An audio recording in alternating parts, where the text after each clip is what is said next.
As you learn history, it empowers people. Do we collectively see each other's humanity? Rights, citizenship, the right to vote, it's never been granted. It's always been. We'll have to dive into the deep with facets of our past, both the wonderful parts of it and ugly parts of it.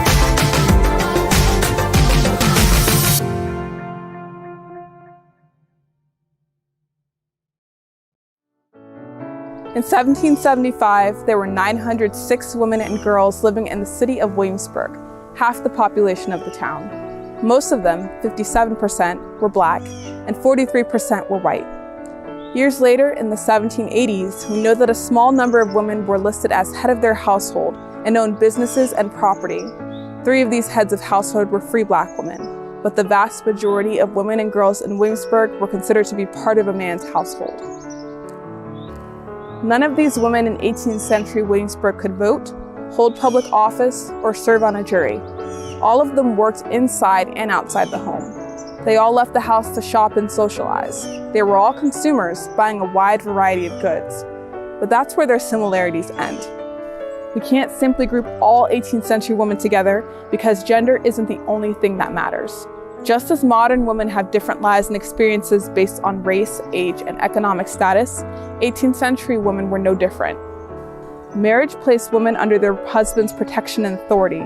Most free married women, black and white, could not enter into contracts, sue, be sued, or own property separately from their husbands. Most of the property a woman brought into her marriage became her husband's. All free, unmarried women, usually widows, had more legal rights and could do many of the things that married women could not. They could own property, bring suits in court, and enter into legal contracts. White women had the most rights and opportunities, but they were still not equal to men. They could still be mistreated based on their gender or their economic status. Enslaved women had virtually no rights. By law, they passed their enslaved status on to their children. They could not legally marry, and their families could be separated at any time. Free black women lived in a world between free whites and enslaved blacks. Despite being free from the bonds of slavery, they still experienced racism and did not have the same rights and privileges as white women. They couldn't testify against a white person in court. And until 1769, married free black women were taxable, while married white women were not. Despite these legal and societal differences, all these women did their best to navigate a world that regarded them as inferior to men. They shared the same struggles that modern women still do, finding their place in society, carrying the emotional load of motherhood, and striving to make life better for themselves and their families. Hello, I'm Hope Wright, and this is Us, Past, Present, Future. This spring, we are talking about how we teach history in the United States. This topic is very much a part of the national conversation, and it's what we do here at Colonial Williamsburg every day. March is Women's History Month, and this month, our conversation centers on how we teach women's history. Earlier, we noted that at the time of the Revolution in 1775, most of the women in Williamsburg, 57 demographics obvious. And those census numbers entirely leave out American Indian women who visited Williamsburg. With so many women's stories to tell, why has there traditionally been such a strong focus on so few stories? That's mostly the stories of the few white upper middling class and gentry women. Here to talk about that with me today are Claire Whitman, Colonial Williamsburg theatrical interpreter, and Nicole Brown, William and Mary Brace School Lab assistant and nation builder portraying Ann Wager. Claire, why don't you tell us a little bit about yourself and your approach to women's history? I am indeed Claire, and my sort of area of special interest in history, both here at the museum and in my work outside the museum, is creating theater for young people, for students as young as preschool and elementary age up through high schoolers. Mm-hmm. So my greatest interest is in making history accessible and hopefully exciting and inspiring to our young people. Mm-hmm, absolutely. Now, Nicole, you come at researching and teaching women's history from several directions. Why don't you tell us a little bit about your work? Sure. So I'm currently a graduate student at William and Mary. I portray Ann Wager for the Colonial Williamsburg Foundation, and I'm part of the Williamsburg Bray School Initiative as the lab assistant. It's that joint partnership between William and Mary and Colonial Williamsburg to research the Bray School that was in Williamsburg. It was the first and the oldest school dedicated towards African American education. So I come from both an academic background, but also a public history background. And so the idea for me is, how do you take primary sources? How do you take history? And how do you make it speak truly to the public, to descendant communities, to all communities in Williamsburg, and then beyond, of course, nationally. So what I really love is taking primary source documents and finding ways to translate them to someone who's as young as 2 to as old as 92.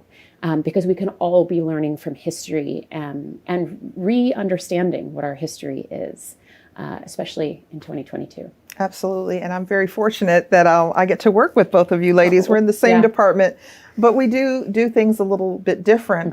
But as an actor-interpreter, I portray anywhere from 3 to 4 women in a season, sometimes 6 to 8, sometimes more, depending upon the need. So on the one hand, you know, we have some amazing plays that we do. I get a chance to do one with Nicole. Looking forward to doing something with Claire. I hope so. And so that's a little bit more controlled. You meet these women, these free and enslaved Black women. You know, after a 30 to 45-minute show, we can answer questions at the end.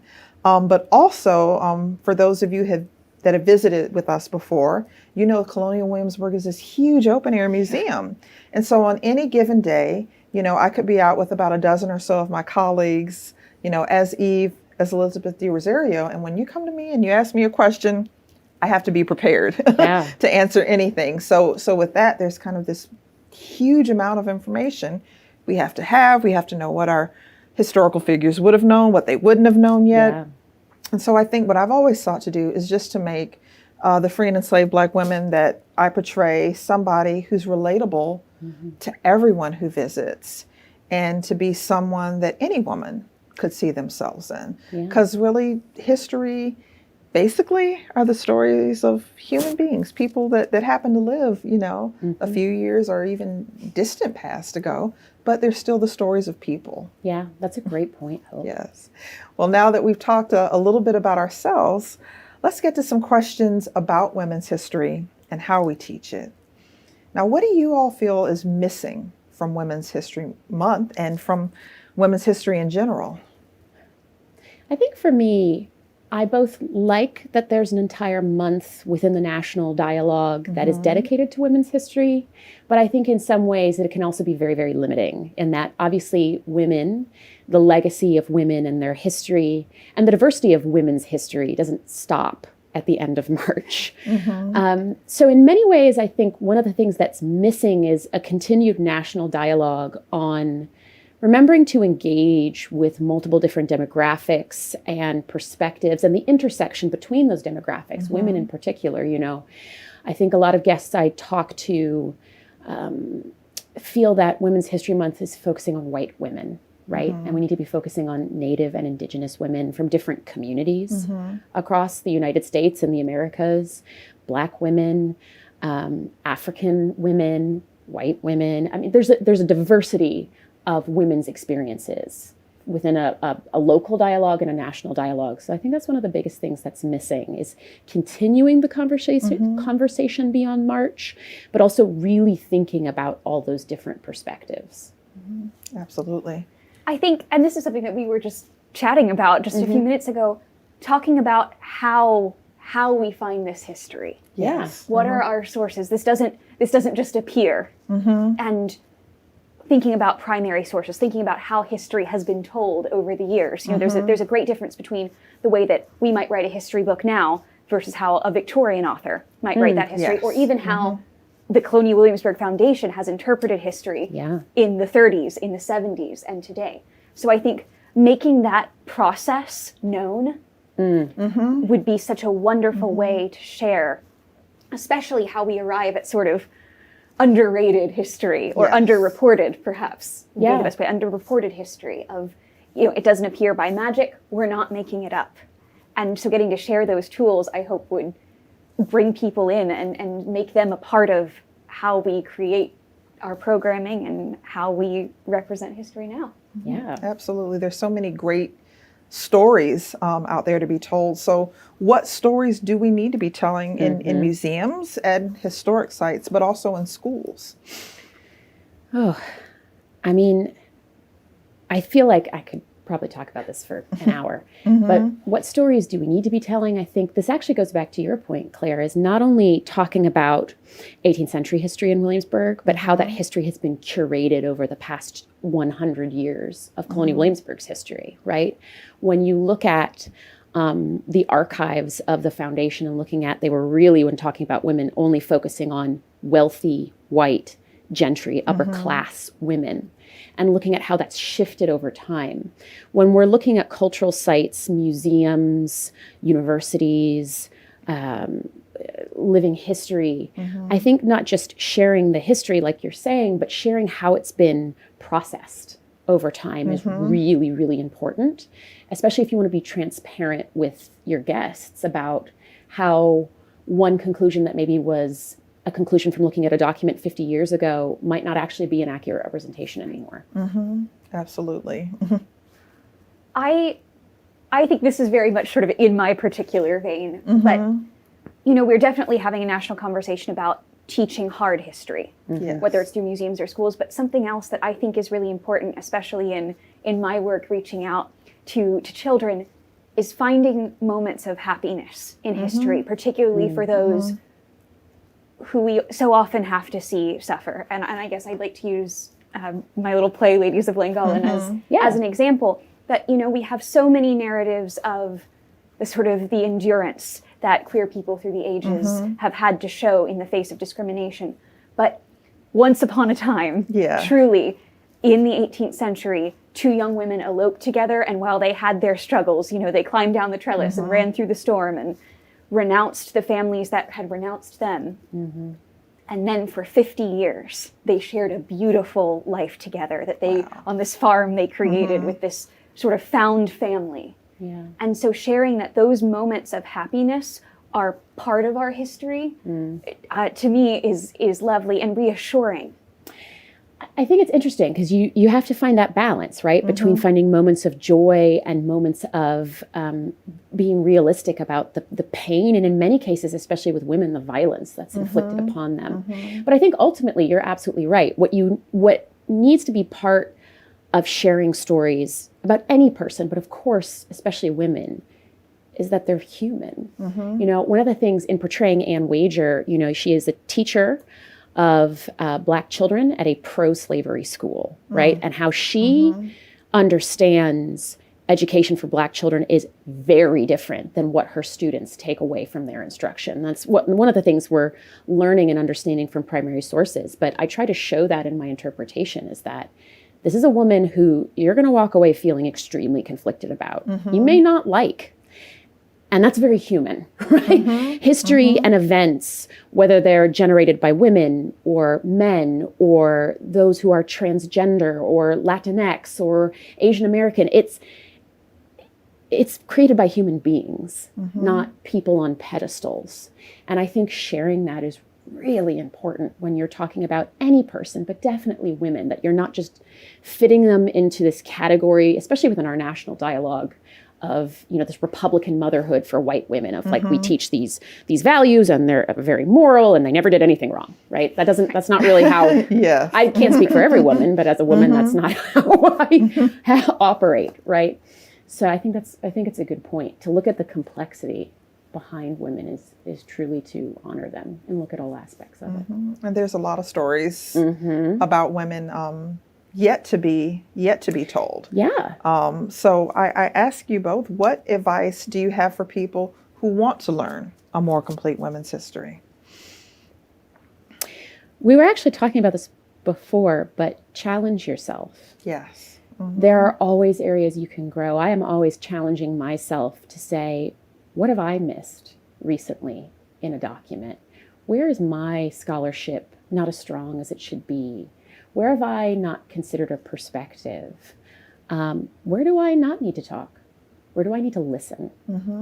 And I think constantly challenging yourself to grow rather than assuming that you've learned everything there is to learn is so important. So, look at the 1619 Project if you haven't yet, to study different experiences for those of African descent or Black women generally in the formation of the United States. For me, an area that I know I've not been as strong in is learning about the local tributary nations, those who were under Powhatan in this area, and the land that Colonial Williamsburg is on, the Pamunkey Nation, actually going to visit the Pamunkey Museum. Figure out what your local tribes, Native Indigenous tribes are in your area, and go visit their tribal museum. That's something I'm going to be doing in the next couple of weeks. So always growing, always thinking about where you can grow. Yeah, absolutely. And once again, speaking to my favorite audience, and especially I think to teenagers and middle and high schoolers, history that is complete and comes from such a wide variety of perspectives is right there at your fingertips. It's on your phone, on your computer, and in a heartbeat. You can learn from so many different people. And I'd like to especially talk about Cheney McKnight and Not Your Mama's History. Yes. Which is, your top Instagram follow. If you are looking for history that is complex, as we were talking about, and unflinching. Yeah. And truly engages from both a deeply personal perspective, but also just a sterling academic, unimpeachable perspective. And so if you follow who she's following, then you will just add so many perspectives to something that you're experiencing every day. In just a few minutes' time, you can give up that few minutes to learn something new, and then you realize that you're not really giving up anything at all. You are adding to your own life with sort of a joyous pursuit of the full story. Yeah, you're gaining so much in return. And I would also say, talk to the women in your family.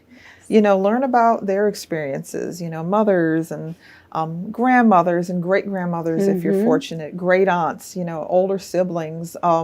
Sometimes as you grow up and you're a part of family conversations and things are said, you don't know anything about it, but get those stories while you can, because you'll find that the women in your families have done some amazing things, or see how they bore witness to these huge national or local events, but like what their perspective was on it, how they were affected by it, how they played a part in it too. But there's so many stories out there. And I would also say, even look at women who are familiar to you, but maybe just one aspect about their life. So two women, because they've been on my mind, I've been thinking about them a lot lately, are a Harriet Tubman and a Rosa Parks. Look into Harriet Tubman's service for the Union Army. Yeah. Yes. Look into everything Rosa Parks did while working for the NAACP before and after she made that stand by sitting on that bus. Yeah. We kind of know these certain moments, and these are huge pivotal moments, but still the history. If a woman can make history in one area for one day and with one event, it's likely she was making history all along. Great point. All along. Yeah. And we're all part of that history moving forward. Talking to your family, learning more about people who you've studied perhaps a little bit or a lot. They're all part of that addition to history that's constantly ongoing, right? History's never done. It's never done. Because human beings are constantly creating events and moments and shared experiences. Yeah. So we're making it, and we're finding things like the diaries and letters from the ladies of Langland. We're digitizing more things like the work Nicole is doing on the Braze School. So, we're learning new things all the time about amazing women. I'd like to thank you all for joining me today. Turning now to the future, let's meet a student from Fairfax County, Virginia, who has been advocating for changes to her school's history curriculum to ensure that a more complete story is being told. Hi, my name is Prasida Padmanabhan, and I am a 17-year-old in high school. I'm a junior, and I am also the founder and president of WHERE organization. I think I first began to notice that, people, especially women and women of color, were missing in my history lessons was kind of just, being in the lessons myself. I realized that I never saw anyone who looked like me or looked like my female peers. And, I would hear about all these famous men and influential men in almost every unit. And any middle schooler or elementary schooler could probably rattle off, a countless number of male names, but I feel like the same question posed about female names becomes very limiting. And I faced that myself, and I realized that, we were just not learning equally about men and women. And I think as a woman and woman of color myself, I realized that, that was definitely a problem and something needed to change. I took it upon myself to start a, student-led approach to really attaining gender equality, but through at least one of the lenses being education. And so I started WARE organization, which stands for Women for Education, Advocacy, and Rights. And essentially I started by creating a petition, which was more of a symbolistic approach, to spread awareness about the initiative that called for integrating more women's history into our curricula in my school district. And from there, we began publishing resources, and we gained a wonderful executive board made of other high school students. And together we kind of led the organization to begin creating change and resources for women's history. And eventually through that work, we were able to partner with my school district and expand and start implementing real change in different curriculums so that, in the future, younger generations will get to learn about, the women's history that we didn't get to. My biggest advice is to, first of all, find something that you're passionate about. So if that is history education, and, bring that passion into it. And I think a lot of times there's going to be backlash and hesitancy towards these kinds of initiatives. And so I would say one of the biggest things is to not waver in the face of, negativity. I faced a lot of negativity, especially when starting, and I still do. And so I think that the biggest thing you can do is really continue believing in your initiative and yourself and continue advocating. And try to find like-minded individuals. I know that at the beginning when I started WARE, it was just me, but eventually, I found like-minded individuals who wanted to see change, who joined as the executive board, and later even expanded, and we have more general members in our organization now. So find that community of people who want to help you and who want to, kind of push for the change you're looking for, and just try and work together and really combine your passion and collaboration to make it happen. WARE is currently, our biggest thing right now is trying to expand past Virginia. So we're already working with our school district, and we really hope to, expand to other school districts and other states and hopefully the country eventually. The biggest goal is that women's history is history and that it is our standards. So we're working on that as our lofty goal right now. And we essentially are trying to, begin creating chapters and reaching out to other school districts and ensuring that, other kids can begin working on this, and that, we can continue working with more educators and teachers on really implementing more diverse women's history in curricula across, the state and the country.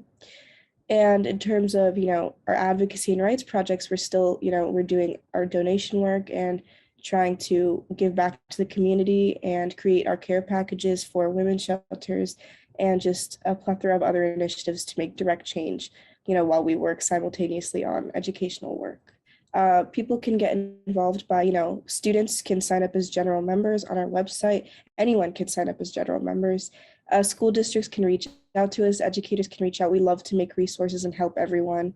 Our email is thewareorganization@gmail.com. It's on our website, and just reach out to us, collaborate with us. We love to help and support everyone with diverse women's history in any way we can. Thank you so much to Priscilla. To learn more about WARE, visit their website at www.w-e-a-r.org.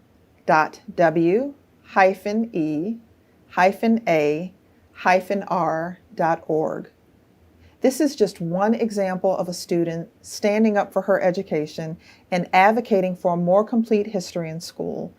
In a climate where books are being banned and history content is being removed from classrooms, the students of WARE are speaking up and getting stories added to the curriculum. If they can do that, what could you do? We hope that you will use your voice and share your opinions with your school district and state representatives to make sure that you are learning a truthful, more complete history. Understanding our full, shared history helps us to understand our present and make decisions for our future.